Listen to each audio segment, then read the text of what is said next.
This edition of MacVoices is brought to you by Smile, the makers of the brand new PDF Pen 6, PDF Pen Pro 6, and PDF Pen for iPad and PDF Pen for iPhone.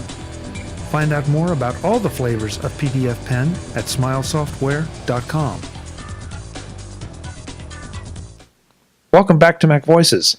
This is the Talk of the Mac community, and I'm Chuck Joyner. Folks, this time we're back with Kirk McElhearn. You know him from plenty of appearances here. This time he's put together the new Take Control of LaunchBar from the Take Control ebook series.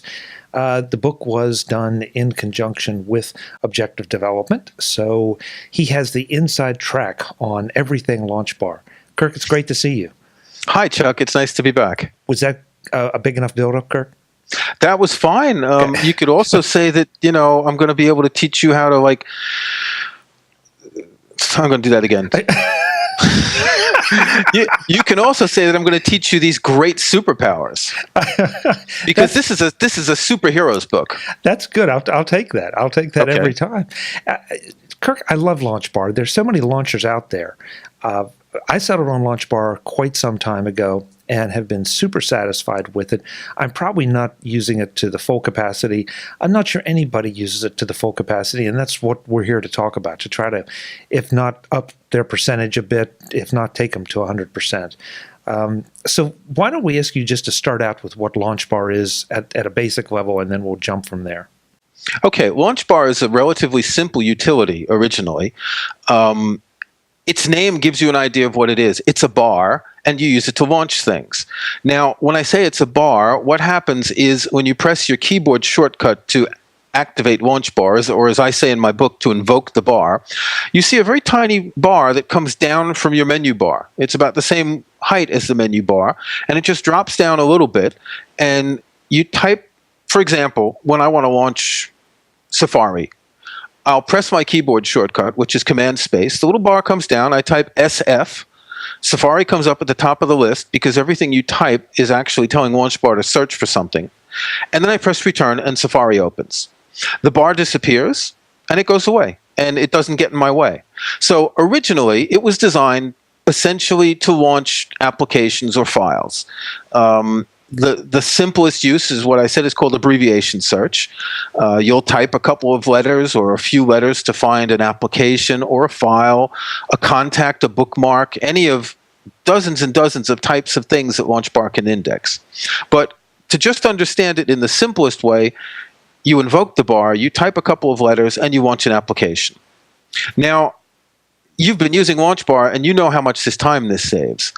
Instead of clicking through to your applications folder, instead of looking for an app in the dock, not all the apps you use are going to be in your dock, you keep your hands on the keyboard, you press just a few keys, and you're in whatever application you want to use. And the best part of LaunchBar at this level is that it starts to learn what you typically want to launch or want to look for. And so they tend to rise to the top in pretty short order. It doesn't take a long time. It takes 2 or 3 tries to get something to the top. At worst. At worst. But I think that's one of the things that impressed me the most, because I thought, oh yeah, big deal. This is just going to be like Spotlight and maybe not as good. But it's easier than Spotlight. It's better than faster than Spotlight, I think. And that's just where we start. Then we kind of go up from there in features. Right. It's important to know that LaunchBar was around before Spotlight. LaunchBar dates back to before macOS 10, in fact. It dates back to Next Step, and it was originally developed as a series of simple scripts to use with Next Step to launch files and applications. The first Mac version was actually LaunchBar 3, and this came out, if I'm not mistaken, when OS 10 10.1 was out. And that's when I started using it. And that's what? 2001, so it's about 12 years ago, and I've been using it for a dozen years. It is the first application I install on a new Mac, and if I don't have it on a Mac, I'm totally lost. It's something, once you get used to it, it just becomes part of your muscle memory. The same way that you press Command-S to save something, or you press the backspace to delete, you know to press that keyboard shortcut, Command-Space, to access LaunchBar. Yeah. it seems like we always measure the quality of apps and utilities by they're some of the first ones we install on a new Mac or another Mac. Yeah. And I'm right there with you. You know, the LaunchBar is probably one of a 5 or 6 utilities that just, if I don't have them on, I feel completely hobbled. I feel like I'm having to do everything the long way. Yeah. And that's about as high a recommendation as I can give it. That, you know, if I don't have it, I really feel like I'm crippled. Whenever I install a beta of a new version of Mac OS X, and the beta period is several months, and people like us were interested in this, and especially me to write about, and I'll install it on an external disk with a new user account, and here I am trying to find my way around, and immediately I download LaunchBar and install it on that account because I just can't conceive of working on a Mac without it. Yeah. Kirk, another feature that I really like about LaunchBar, and I've tried other utilities, separate utilities that have that. This is a standalone feature, is the clipboard memory. And that clipboard history. History, thank you. It is so nice. And while there are a lot of great clipboard history apps out there, this one, because it's integrated in with something that, as you said, my muscle memory already knows, it just is so useful. And I feel like so many people need to be aware of that. Clipboard history is an awesome feature. I think LaunchBar added it to version 4. Maybe version 5, I'm not sure. They take many years to get from one version to another. We're at version 5.5 or something right now, and version 3 came out a dozen years ago. I had used another clipboard utility, so I appreciated the use of multiple clipboards, but when LaunchBar added it, I deleted the other utility and I haven't turned back. For those who don't know what this means, it means when you press Command-C on a Mac, you copy something, it goes to the clipboard. But the clipboard only stores one item, and that can be a graphic, it could be text, it could be a URL or whatever. But with LaunchBar's clipboard history, you can set it to store up to 40 items, and it works in a first in, last out basis. So imagine you've got a deck of cards. Each new clipboard item is another card going on the deck. You have a global keyboard shortcut that will bring up the list of your clipboard items. So when you want to paste something that you copied 3 hours ago, you can just scroll down to it and click it and paste it where you want. Now, I find this extremely useful when I'm doing research for an article, for instance, and for example, I'm examining 3 or 4 apps that do different things. I'll copy one URL, another, and then I'll go to my article and I'll be able to paste them in instead of having to switch back and forth between Safari and my text editor and looking for them and then having to re-find something I'd copied previously because it's no longer in the clipboard. Or snippets of HTML code or even images. You know, those are all things that I use it for and find it invaluable because I can load up 10 or 15 for a project and then just bounce back and forth between them using whatever I need at the given moment without having to go and find them in the Finder and reopen them or do whatever. So no, it's a huge time saver. But actually, I'm going to take the lead here and I'm going to tell you how I approached this book because before we started recording this, we were both discussing the fact that a lot of people use LaunchBar and don't know very much about it. That I described the abbreviation search, which is the basic feature.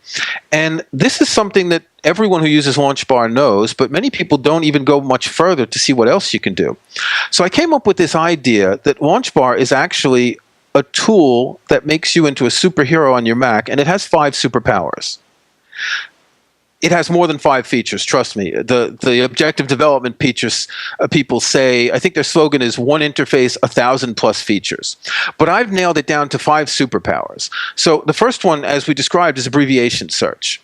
Now, it can find an application, a file, a contact, and once you've found that, you can do other things with it. We'll get to that later. The second one is browsing. Sometimes instead of opening Finder windows and double-clicking Finder windows, you might want an easier way to get to a file, and you can do all that from LaunchBar. You can get the bar visible, you invoke the bar. You could type, say, home to get to your home folder, or DOC to get to your documents folder. And then you can use the arrow keys, the right arrow key to go into a folder, the left arrow key to go out, and then the up and down arrow keys. And you'll see the display in LaunchBar will show all the contents. So you can browse through your entire Mac's file system, or even network volumes, external disks, and whatever you want to find files. So even that, the superpower there is that you don't have to have 12 windows open when you're clicking around to find things, because once you've found a file, you can open it, copy it, paste it, move it. You can do literally hundreds of things with it. And that's not a feature I think that I was fully appreciating myself. Yeah, there you go. So that's superpower number one, and I really love that. That's superpower idea. number two. Or that's superpower number two. The first one was abbreviation search, right? As you pointed out, the abbreviation search learns from your abbreviations, which is what makes it really powerful. So when you type, again, the example I gave was SF for Safari. If it's the first time, it might not be the top of the list for you, but the second or the third time it will. Another great use of abbreviation search is, let's say you like to use one web browser at certain times and another web browser for others. So if you're a web developer, you might want to be using Firefox to test your development, or Safari, or something different, or Chrome, or whatever. You can assign a custom abbreviation to any item you want. So if you're deciding at a particular time, well, today I'm going to work with Firefox, you might want to assign the abbreviation WB for your web browser to Firefox.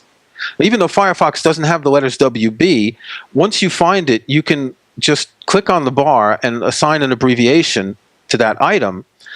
You could assign, I don't know, ABC to your dictionary if you'd like to. So not only does it learn from the abbreviations that you use, but you can also customize abbreviations, which is a great way of finding maybe more practical ways for you to remember what you're doing. Do those abbreviations apply to documents as well? Yes, you can apply an abbreviation to anything that LaunchBar indexes. Now, I've mentioned the index in passing, and I mentioned browsing. You can browse your entire file system, but you don't have to index it all. In other words, LaunchBar is basically indexing all of your files, and when you type, it's searching for things. Now, you can choose what types of items get indexed, and I have a very large chapter in the book which talks about this, because optimizing your use of LaunchBar depends on optimizing the index. So if you have too many bookmarks, they might get in the way when you're looking for contact files. So you might want to choose to not index them. However, if there are bookmarks you want to use, you might definitely want to index your bookmarks. You may never want to index your contacts. So each person's usage is going to depend.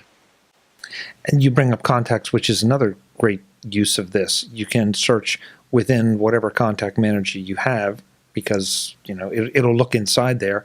And right. So if I want to see Kirk McElhearn's phone number, I just look for Kirk McElhearn, and bang, it's right there, and I've got the information. Yeah, or an email address, or a website, a personal website, a Twitter handle, or whatever. It's a great way of finding information. And so what you're talking about is interesting, because LaunchBar can also do what's called a sub-search, which is my third superpower. So you've done a first search, and you've got a whole bunch of results. You may not see them all on the list. There may be hundreds that go down beyond the bottom of the list. But if you start typing again, you start narrowing down your search results into just what's in that list, which means that, for instance, you can type a certain thing to find, let's say, bookmarks or something, and you're going to get maybe you have 100 Apple bookmarks, and so you start typing APP, and all your Apple bookmarks come up, and then you want to type another one to find, say, something about iTunes, so you just type IT, and it searches in the bookmarks that you've already seen. So this superpower sort of multiplies abbreviation search and makes it even more powerful.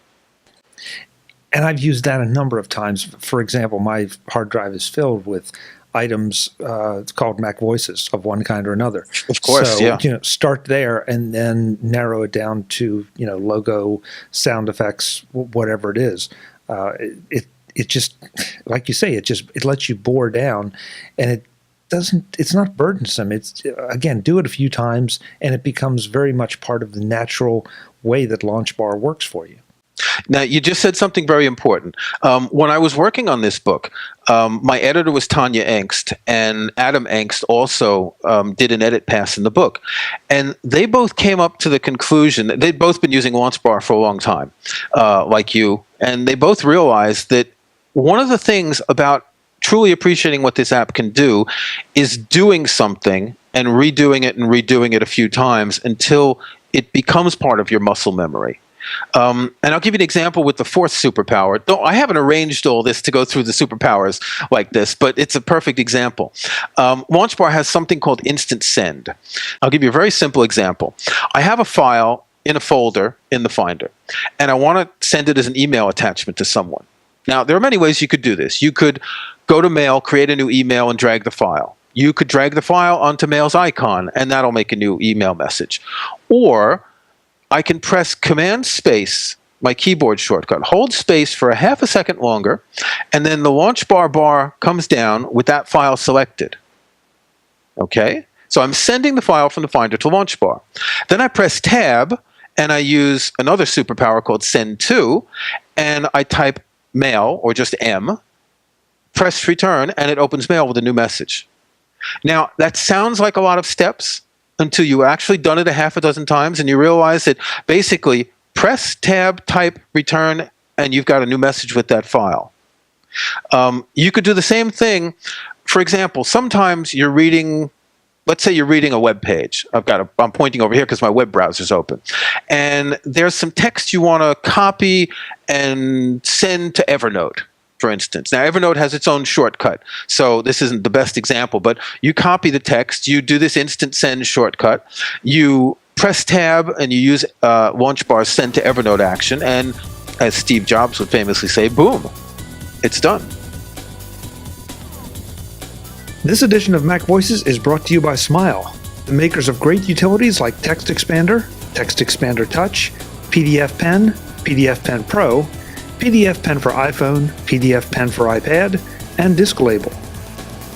This time, I want to talk to you about Text Expander, a utility that I don't use once or twice a week, or once or twice a day. No, it's more like 5 or 6 times every hour. Text Expander is one of the first utilities that I install on a new Mac, simply because it makes me so much more productive so easily. Start with snippets.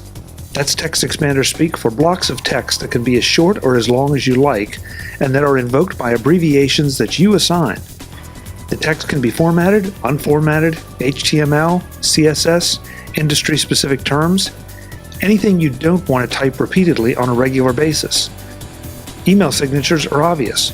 Boilerplate paragraphs, or even pages of text, can be automatically inserted with something as simple as a 2-character command. An unobtrusive but satisfying pop confirms the action. Have a word that you frequently misspell? Simple. Just load that misspelling in along with the correct spelling and let Text Expander act as the fastest, easiest spelling corrector you've ever seen. Do you work on multiple Macs?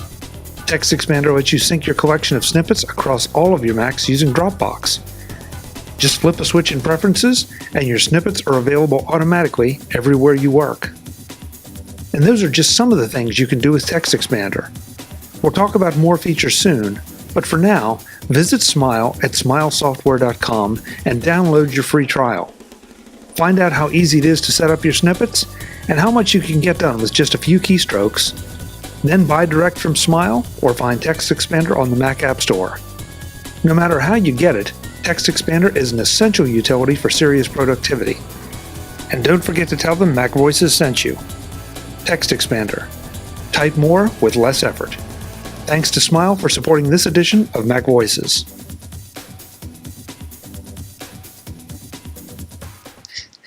Kirk, now it's my turn. You bring up a great point. So many things we talk about here on MacVoices I think sound intimidating, and some require a longer learning curve than others. But if people will just take the time to do it 5 or 6 times in the course of a day, maybe 2 days, you pick it up. It's, you may have to write the steps down, but 5 or 6 times and you're done, and you probably have it in your repertoire. And LaunchBar is a prime example of that kind of thinking, that you just need to focus on it, remember what it can do, learn it, and then you'll have it to use forever. Yeah, and with this in mind, we created a LaunchBar cheat sheet that's in the back of my book. It's a 1-page document that you can print out that basically walks you through the basic uses of LaunchBar and these superpowers and shows you some keyboard shortcuts. And if you print this out and put it on your desk and leave it there for a few days, and just try and think, when you're doing something with your Mac, if it takes a lot of steps, there really could be a way that LaunchBar can help. If it involves files, if it involves text or images, if it involves a combination of applications, you can almost probably use LaunchBar to save time. Tanya Enks came up with the slogan, I think, let LaunchBar's superpowers save you from a lifetime of Mac drudgery. And this is really true, and I feel like an evangelist here, but it lets you get past these tasks that are drudgery. It's like, cleaning the floor or sweeping out the garage, things like that. Wouldn't you like to do it more easily? Well, it's the same on your Mac. You've got things sometimes that may take a half a dozen steps of copying, pasting, dragging, and dropping. And many of these things can be done with LaunchBar very quickly. And you know what? You don't think of some of those things as drudgery. You think of them as just, this is what I have to do to get the job done, until you get something like LaunchBar. And I sound like an evangelist too. And then you realize they are drudgery, and there's something that can help me do this and make me work faster, more efficient, and frankly, just easier. Yeah, you think of them as the cost of doing business, right? That this is just part and parcel of working with a computer. An example. You certainly know people who work on computers, and they'll take their mouse and they'll go up to a menu and they'll click on the menu to find, let's say, the copy command. Well, you and I know that you can press Command C to do that more quickly. So teaching someone that they can press Command C instead of using the menu is the kind of example, that's a simple example of what you can do with LaunchBar, except imagining much more complex things. If someone knows how much time they save from using a keyboard shortcut, you can extrapolate that to other operations with LaunchBar. Kirk, I don't know if it's within your superpowers, but how about the fact that LaunchBar has a calculator built in, a very nice, simple calculator? It's not one of my superpowers, and whenever I need a calculator, that's what I do. You press your keyboard shortcut to invoke the bar and just start typing digits. LaunchBar automatically interprets this as being a request to use the calculator. So you could type. Earlier today, I was comparing the price of a cell phone contract over 24 months with the price of a cell phone contract paying full price and paying a monthly SIM card only. So it was 24 times whatever plus whatever, right, to compare it. And I did that with LaunchBar very quickly. When I got the first result, I pressed Command C, copy it to the clipboard. When I got the second result, I pressed Command C. Then I displayed my clipboard history, and I had the one result above the other. So once you start realizing what LaunchBar can do, you end up combining its different superpowers and smaller powers, because calculator is not a superpower, but you end up finding ways that these things can work together in synergy. So if my count is right, you've talked about 4 of the superpowers. Is that right? Well, I slipped in a fifth one. So the first was abbreviation search. The second was browsing. The third was sub search. The fourth was the instant send. Sorry, the fourth was send to, and the fifth is instant send. I put them in a different order. Okay. So the send to, any document you've got, any item you've got in LaunchBar. So you've invoked the bar, you've typed something, let's say you found a file that you want to do something with. If you press the tab key, you can send that to another application. Now, the example I gave before was taking a file from the Finder, using instant send to get it in LaunchBar, pressing tab, typing M to get mail, and then sending that file to mail. And that sounds a little bit complex, but it's the same as if you can think of it as dragging the file to LaunchBar and then dragging the file to mail, except LaunchBar does everything in between, so you don't have to do the dragging. And again, this sounds, if you play that back, it may make your head spin a little bit. But once you do it once or twice, that's the thing, and understand what it is you're accomplishing with each keystroke, it's simple. I mean, and Kirk, your example for Control C for copy and S for save. I mean, those are perfect examples because they make sense. The LaunchBar commands make sense. You just have to learn them, not memorize them, but learn them. And then again, you can use them all the time, and you will use them all the time, I promise. Yeah, it's, we both said it's indispensable, and we install it first. Another thing I'd point out is I think in all the years I've been writing for Macworld, I've only given the maximum 5 mouse rating to 2 apps, and one of them was LaunchBar. And it's not just me who gave that rating. I think Dan Frakes and Jason Snell both gave LaunchBar 5 mouse ratings as well, as each of us has reviewed it at different times. It's one of the few apps that, for me, is just great. That really is just great. You know, if you didn't have a web browser and a web browser came out, you'd say, wow, a web browser is great. It's 5 mice or 5 stars or whatever. LaunchBar is the same kind of thing. Once you try it out, once you figure out what you can do, I really think a lot of people just wouldn't turn back. And I have to say, as a longtime LaunchBar user, I've never found it to have any conflicts or issues with anything. And that to me is the mark of another great app, that it just lays there. It does what it's supposed to do. It lets me grow into it if I want to grow into it, or if not, then it'll just let me use the basic functions. But it never interferes with anything.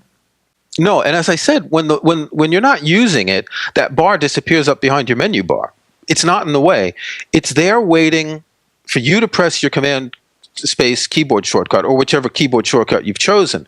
Until you do it, it doesn't do anything. It will keep indexing your Mac in the background. So as you've added new apps or new files, it'll keep indexing it so it's up to date. But it doesn't do anything else until you wake it up, basically. One thing we have found is that there are other apps that have keyboard shortcuts that might conflict with LaunchBar. And we found that Keyboard Maestro has a number of shortcuts like that. So if anyone listening is planning to use LaunchBar and uses an app like Keyboard Maestro or anything else that has a lot of keyboard shortcuts, if things don't work for you, quit the other app to see if there's not a conflict between them. And if there is, you can reassign the keyboard You shortcuts. can reassign the keyboard shortcuts in either app, Right. To make sure it works correctly. So it's not a big deal. But we did have some emails back and forth with a reader who was having trouble getting something done, and we realized it was that Keyboard Maestro was trapping the keys before LaunchBar. But you're right. It's an app. I don't think it's ever crashed on me, even using beta versions. It's never gotten in the way of anything. It's never frozen. It's well behaved. Wouldn't we like all our apps to be well behaved? Oh boy, would we ever? Would we ever? Kirk, how did the folks at Objective Development feel about you assigning 5 superpowers to LaunchBar? They loved it. They loved it. When we came up with the idea, we got in touch with them and explained why. Because since LaunchBar can do so much, we did want to narrow it down to these core super features, and they just loved the idea. We even have a comic made by the people who do the Joy of Tech comics demonstrating these 5 superpowers that you can find on the Take Control book site. So LaunchBar is actually a superhero in a comic book. Well, a comic strip. A comic strip. That's great. But they loved it. They did appreciate that we had taken the core power features and given them the prominence that they need, while not neglecting the dozens and dozens of other features in the book. But I've shown in the book many ways, as I've tried to explain to you, how using these superpowers together can even go further, about how you're connecting things within LaunchBar without it being complicated. Kirk, does that mean that you cover more than the primary superpowers in the book? Oh, of course. Okay. Yeah, Well, I think the book is 128 pages, I think. The superpowers are a couple of chapters of the book, but there's there's an extensive chapter on the index. As I said earlier, it's very important to decide what to index and what not to index. I talk about the calculator. I talk about clipboard history, text snippets. I even have a small chapter about controlling iTunes, because LaunchBar has a number of actions you can use to control iTunes.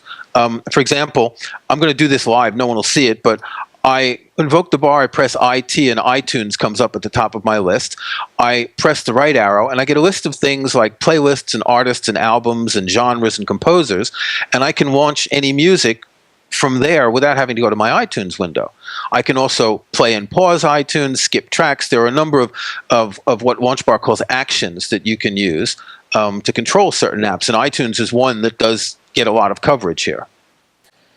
I don't think I knew that.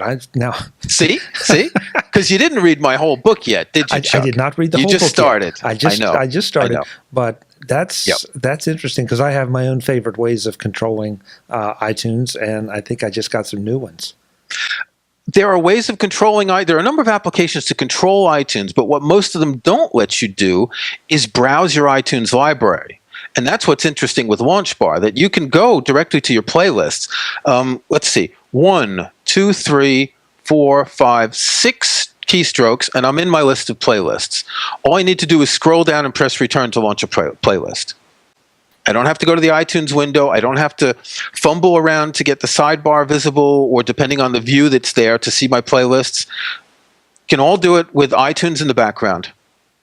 And the beautiful thing is you don't have to set iTunes up to do this. You can just... Right. This is all LaunchBar. You don't need... nothing that you do with LaunchBar depends on setting up another application. The only thing is setting up keyboard shortcuts for certain of LaunchBar's features to invoke the bar, but other than that, you don't have to link anything to LaunchBar. LaunchBar just basically hooks into the system and sends stuff to applications, sends instructions or files or text or whatever. Kirk, I wish we could cover the whole book here because I really feel that strong about LaunchBar, but give us one more maybe lesser known capability of LaunchBar to whet our appetites.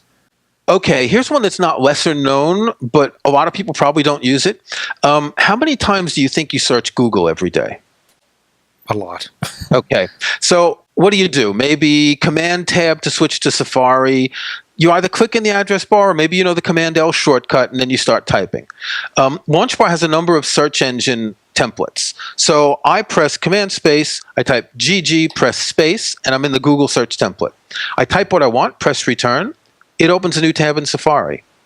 Now, that would be neat if it was just Google, but it does any website you want. You can create a search template once you figure out the way to do it. So LaunchBar comes with a number of search templates for things like eBay, IMDb, Flickr, etc. I have one set up for the iTunes Store because I often want to search the iTunes Store on the web because it's more efficient, it's quicker when I'm researching articles. I have one for Macworld. You know how you can do a search in Google and constrain it to a specific website. You use whatever your text you're searching for and then site:/macworld.com, for example. So I have a template set up that when I'm searching for one of my old articles, I immediately go to this template and enter the keywords, press return, and I'm getting a Google search. So you can set up search engine templates for just about any website, and I explain how to figure out what the syntax is on different websites so you can set it up for your favorite site. You've already given me 3 or 4 things I didn't know that I could do with LaunchBar. I'm a little embarrassed by that, and I have an impression that if I go through your book in detail, I'm going to find a lot more. You're going to find dozens. Yeah, and literally dozens, and that's the great thing about this. If you just use the 3 of the 5 superpowers, it'll be worth the money. But if you want to get the full value out of it, get Kirk's book and dig down and learn some of these things. And Kirk, we may have to come back and do a follow-up on this because there's a lot. After you've taken some time and you've started to appreciate it. The thing is, people should understand that this is not an app where you have to learn all this stuff. You only learn what you need to. It's not like you're doing a complex document in Word, and so you have to learn how to put in tables and use change tracking and styles and all that. You don't have to. LaunchBar, as I said in the very beginning, many people are content to use it just to launch applications and nothing else. But once you do see what you can do, you realize how much time you can save. The search templates, sending files to attach to messages, I'll go even further without going into detail, but LaunchBar has some actions that can work with Automator. So if you use Automator to create workflows, you can have a complex workflow that sends a file to LaunchBar so you can act on it from there. You can do a lot of things with it. And they're not exaggerating when they're saying that there are 1,000+ features. I hadn't really thought about it. Does that mean that LaunchBar is scriptable? No, it's not scriptable, but it can get results from Automator. Got it. Okay. So anything that you can do in Automator that would either have a text, an image, or a file, you can send to LaunchBar. Okay. So if you use Automator, for instance, you might want to use, well, let's not get into it, but workflows can be a little complex. You'd be better off talking to someone like Chris Breen who knows that a lot better. But you can have a workflow that's doing something, that's doing 15 steps to save you time, and the final step is displaying it in LaunchBar so you can then move it to a file, move it to a folder, copy it, add it to an email, or do any of a number of things with it. Got it. So how much does all this wisdom and time that you've invested in this cost me? Only $10. Wow. Just a mere tenner. That's the cost of what? 2 cups of coffee? Yeah. Not only that, but if you don't have LaunchBar, you can buy LaunchBar for a limited time, and I'm not sure how long they're doing this, but for a limited time, you can buy LaunchBar and you'll get a copy of the book for free. Oh, terrific. Well, that's a huge benefit, not just for the book, but also for LaunchBar. So you're getting kind of a 2-for-1 deal. Yeah. That's great. Well, the company is Objective Development. The Right. application is LaunchBar. Kirk's book is Take Control of LaunchBar from the Take Control ebook series. And of course, I'll have links in the show notes to all of that so you can go and get it. Kirk, it's a real pleasure. And I have to thank you for writing this book, because I'm already anxious now to go and start digging through and maybe print that page out so that I can learn a few more LaunchBar tricks. Well, this is what most people have been saying. The feedback's been very positive, because LaunchBar is a very popular utility, and people use maybe 5% of its features. And already in the few days since it's been out, we've been getting a lot of email from people saying, "Wow, I never knew this. This is great."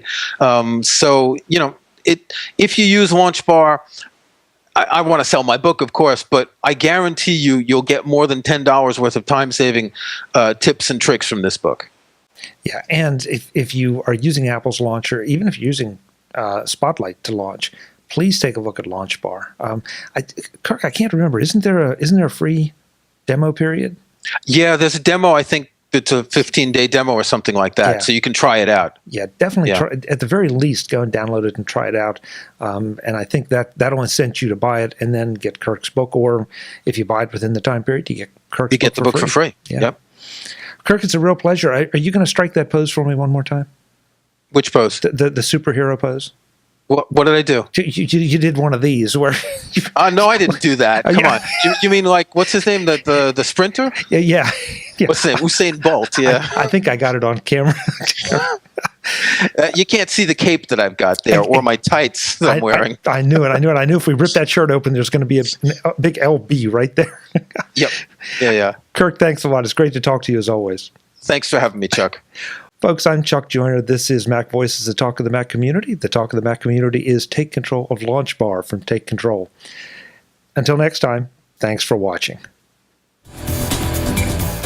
Visit MacVoices.com for links, show notes, to subscribe, to connect with Chuck on Twitter, app.net, Google+, Facebook, and for more Apple, Mac, and tech-related shows, including Mac Voices, Mac Notables, the Mac Jury, and the Mac Voices Briefing. Advertising handled by Backbeat Media at backbeatmedia.com.